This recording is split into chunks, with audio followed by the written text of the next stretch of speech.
Life is 10% what you make it, and 90% how you take it. Irving Berlin. In this episode, I'm going to read the story of chapter 9, Matthew 9 from the New Testament Bible. Let me start. Chapter 9, Healing, Forgiving, and Calling Disciples. In the radiant light of a new day, the news of Jesus' miraculous deeds spread like wildfire throughout the region. From town to town, the whispers of his compassion and authority reached the ears of those in need. As Jesus walked through the streets, a paralytic, carried by his friends, was brought before him. Filled with faith, they lowered the man through the roof, seeking healing from the renowned healer. Jesus, perceiving their faith, declared to the paralytic, "Take heart, my son, your sins are forgiven." This proclamation stirred controversy among the religious leaders, who questioned his authority to forgive sins.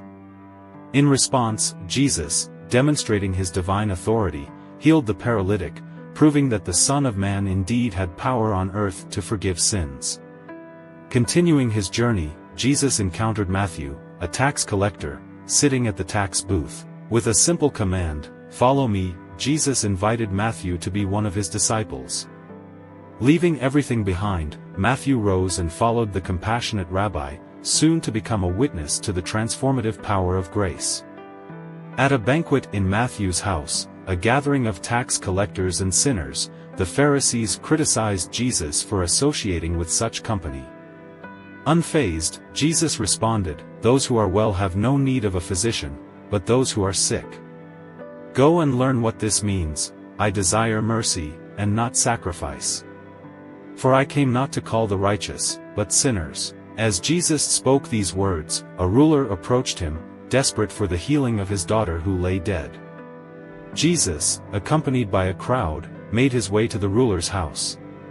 Amidst the mournful cries, Jesus took the girl's hand, and she rose from her slumber, restored to life.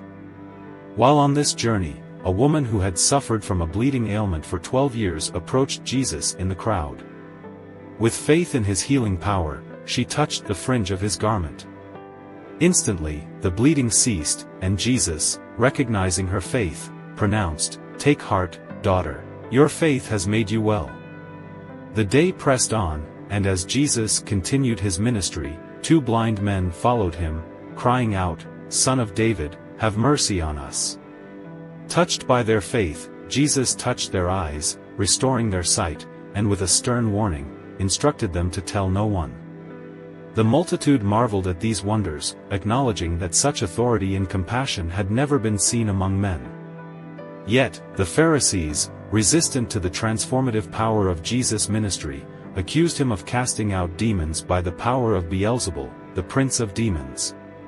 Undeterred, Jesus continued his mission, teaching in their synagogues, preaching the good news of the kingdom, and healing every disease and affliction. His heart overflowed with compassion for the harassed and helpless, like sheep without a shepherd. As the day drew to a close, Jesus looked upon the fields ripe for harvest, and he spoke to his disciples, urging them to pray for laborers to be sent into the harvest. The sun set, leaving behind a day marked by healing, forgiveness, and the calling of unlikely disciples, a day that echoed with the transformative power of grace. This adaptation captures the essence of Matthew 9, emphasizing Jesus' healing, forgiving, and calling of disciples. The chapter 9, Matthew 9 in the New Testament Bible ends here. You can watch a lot of awesome content like this on my channel, so don't forget to like and subscribe. Peace.